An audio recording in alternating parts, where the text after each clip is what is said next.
we're going to come over here to the last division in the NFC. We're going to start. It's the NFC West. And we'll just start it off with the LA Rams. I mean, the first time they've had a first-round pick since, I don't know, since dinosaurs were on the earth. Yeah. So, I mean, they were actually probably pretty excited for draft night for the first time in a while. Really didn't do much from fantasy relevance, but I'll let you take your victory lap here because in round 3, they did take Blake Corum, the running back out of Michigan. He was the third running back off the board. Yep. And you said this, Kyron Williams is probably going to have a little bit of competition. You said the GM's famous for drafting running backs, and here they did it. Yeah. What do you expect out of this rushing game from the Rams, and what do you think Blake Corum's impact could be next year and going forward? I mean, it could be a little bit dicey when we first start the season. I think it could be a little bit of a split. But in my opinion, and I know Kyron Williams looked good, but he was kind of thrown into that role. I'm not saying he's completely dead, but in my opinion, from watching tape, I think Blake Corum's a better player. Watching tape, I think Blake Corum's a phenomenal player. Kyron's still a very good pass catching back, so I think this just helps, get the run game going, try to get Stafford on some play action. Because we all knew too when Kyron went down, we seen the struggles. I mean, nobody could jump into that role and even come close to even what Kyron did. Right. So Kyron's a big loser out of this. I think you could have sold high, or as we said, tier up and get one of these guys that were much safer, like a Breece Hall or whoever. That you can't get that done today. No, it's going to be tough, man. I mean, and you called this, and honestly, we're going to see Corum, touch the ball. Yeah, I definitely think so. I mean, what do you do with Kyron now? I mean, you probably have to hold. You have to. Can't really sell now. I mean, what are you going to get? A late second round pick, maybe a mid. If I could get a mid, depending on who's there, I would take it. But I mean, he's going to still hold a little bit of fantasy value, but I think it's slowly slipping out of his grasp. Yeah, and honestly, the thing is, I think you hold and sell during the season because I think Kyron will still have a couple of them games. Yeah. And people want the points, kind of like what we talked about. So maybe you can get your best value there. Mm-hmm. But yeah, it definitely is concerning. But the Rams overall, outside of Blake Corum coming in, really didn't do much else as far as fantasy significance. They did take Jordan Whittington in the 6th round. Just probably more of a special team. Sean McVay, we even said about Jordan Whittington when we did the tape review. Not a great fantasy asset, but a good NFL asset. He's a guy who will play special teams. He's a team player. Good character guy. Yeah. But how do you guys feel about the Rams' first draft, having a first-round pick? What do you give them for a grade? They really filled a lot of their defensive needs, and that's kind of what they needed. I really did like the Jared Verse pick too, so I'd probably give them a B. I was going to say, I'm going with the B for the Rams. Ty, how do you feel about the Rams? Yeah, B works for me. Yeah, that's where I'm at. I mean, they filled a lot of needs. Yeah, not really fantasy relevant other than Corum, really. Yeah. So we like what the Rams did. We're going to go up to Seattle. This is another team that didn't do anything fantasy relevant, but we'll still bring it up. We're doing it for all the teams, mainly going for offensive line and defense. They did bring in A.J. Barner in the 4th round, tight end from Michigan. Really more of an NFL move, more of a blocking guy in my opinion. Mm-hmm. But overall for Seattle, I mean, think they did what they needed to do. We know they got 2 running backs. We know their receiver room's loaded.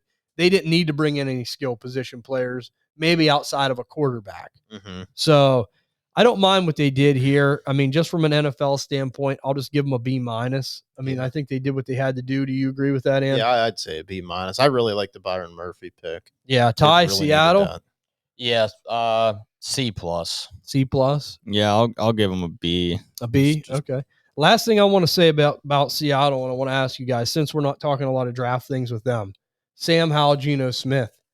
What do we think about this now? I mean, Geno's got some pressure on him. I mean, do you think that we see Sam Howell at some point this season? Yeah, 100%. Yep. And if we do, I mean, this should help JSN and company. I'd put a 9 out of 10 on that. I think we'll definitely see him at some point, barring an injury or just Geno, underperforming and them losing games. And and here's the thing. I love that buy of Sam Howell. Yeah. Like you can get him super, super cheap. Last year was the time to sell when you could get first out of him. Mm-hmm. Now's the time to buy again. Yeah. Because he will come. I think he's coming. I'm like you. I almost give that a 9 out of 10. Yep. So that's something to watch for. But we're going to go over to a team that really did a lot from fantasy relevance. It's going to be the Arizona Cardinals. Ty, I know you'll love this. Pick 104, bringing in Marvin Harrison Jr. I'm going to start with you because I know this is your man. How do you feel about him in Arizona, and what do you think about this offense? Yeah, it's going to be fireworks, no doubt about that. Kyler Murray's me throwing him the football, and I'm telling you, man, Arizona, they're going to have one of the top offenses here coming up. I mean, they got some really nice weapons over there, and I think Marvin Harrison's quickly going to be one of the top guys in the league. The guy can do everything. He was easily my wide receiver one. Neighbors really wasn't in the rear view mirror. That's why I called on you first. Yeah, I mean, I really like Neighbors too, but that just shows you how much I like Marvin Harrison.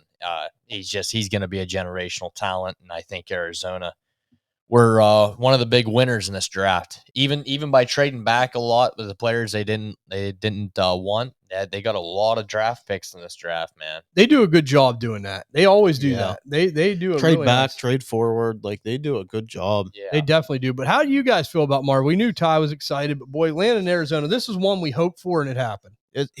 Marv's clear, like, and I never usually do this. He's my clear cut, like 102. Like I love the landing spot, man. I was really nervous that he was going to go to New England at 3. It's like, oh no, but he survives and goes to Arizona, and I love Caleb Williams. I'm taking Caleb Williams 1-1. Arizona might have got the best player in the draft, like the pure best player in the draft to pick 4. Totally, 100% agree. 100% agree. You can't deny that. Like as far as a sure talent perspective goes, just dude, his ceiling's so freaking high and his floor is so high. Like I can see him being the wide receiver 1. Like Yeah. I don't think that happened. Like He could easily come out and pull a Justin Jefferson type of year. Yeah. I can see it, man. Like pure film. He's one of the best guys he is the best guy I've ever watched. Now, like I said, you got to take into consideration, when we had this debate earlier in the year, if he goes to New England and then Neighbors would have went here, I would have been like, oh shit, like if I could get another first round pick, then, but I think that the community would have went crazy. Like Marvin Harrison was one of them guys that was really hyped. And as soon as you turned on your TV and you seen him with the Cardinals, he's unbuyable.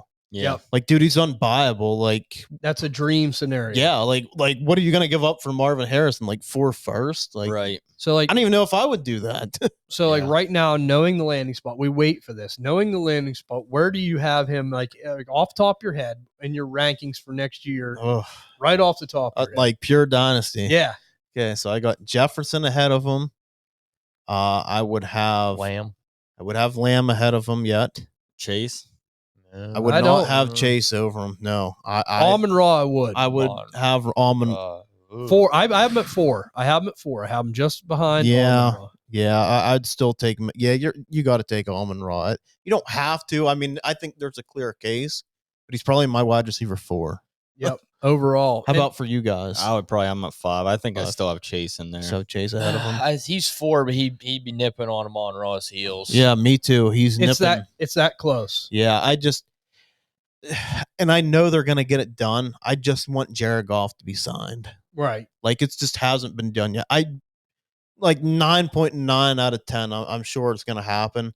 I'll just feel a little more cozy when it does. I'm with you on that. But yeah, I had to ask you guys that. I'm excited for Marvin Harrison Jr. And I will say this. I think Michael Wilson is going to be one of the best buys. He's a big winner right now. Yep. Because Marv's going to get so much coverage, and he's still got McBride, who's playing really good. Michael Wilson's probably going to be kind of that forgotten guy that he's good. Yep. He's a good player. Fades to the background, but he is a good player. I'm with you there. We're going to head over to their next pick, though. It's going to be Trey Benson in the 3rd round, landing here. Muscles, I love the line, James Conner never dies. That's one that you made up. We'll have to probably make a shirt like that. But honestly, I think we are getting close to the end finally. We are. Yeah. And if for running back, this is one of your better landing spots. And Trey Benson lands here in the 3rd round as the 2nd running back off the board. How do you guys feel about Benson in this offense and with Conner? How fast do you think he could overtake him? I like it. I mean, I definitely like it. He's probably my running back 2 now. I mean, he was 5 pre-draft, but he gets the capital. He tests really athletic. James Conner's always banged up. I mean, he's been somewhat healthy though for Yeah, he Arizona. has. He He has has. But he is an explosive player. I mean, Connor's like it's not explosive, but he's just a bruiser. Yeah. So like you kind of get the best of both worlds with Trey Benson. He's a bruiser, but yet like he is very explosive. So I don't know if he'll take over really, but I could see a big time work. I could almost see it like how the Derrick Henry Tajay Spears went. Like it almost becomes a 50-50. Like pretty damn close. Yeah. I'm with you on that. And honestly, I'm like you. He's my running back 2 right now. Yeah. With the landing spot. We know Connor gets hurt all the time. I just feel like there is a clear tier though with Jonathan Brooks. Like I would. There's a clear tier break there. 100%. He is the best running back in this class. He got the capital. He got a nice landing spot as well. So for me, I'm with you there. But Trey Benson would be my second choice. Yeah. If Brooks was gone. But I feel like, in this offense, and I've said it, like you want pieces of this offense. Yeah, absolutely. Because it is on the ascent. But overall consensus on Arizona, how do you guys give them a grade? I give them an A. Yeah, sure. I give them an A, man. They got a lot of defense as well, and they needed that.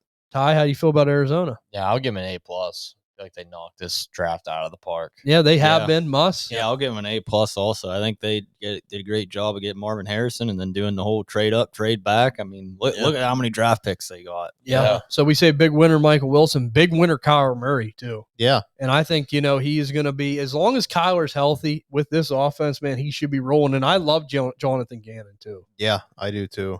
But we're going to head over to the last team in the NFC, and it's the last team in the NFC West. It's the defending NFC champion, San Francisco 49ers.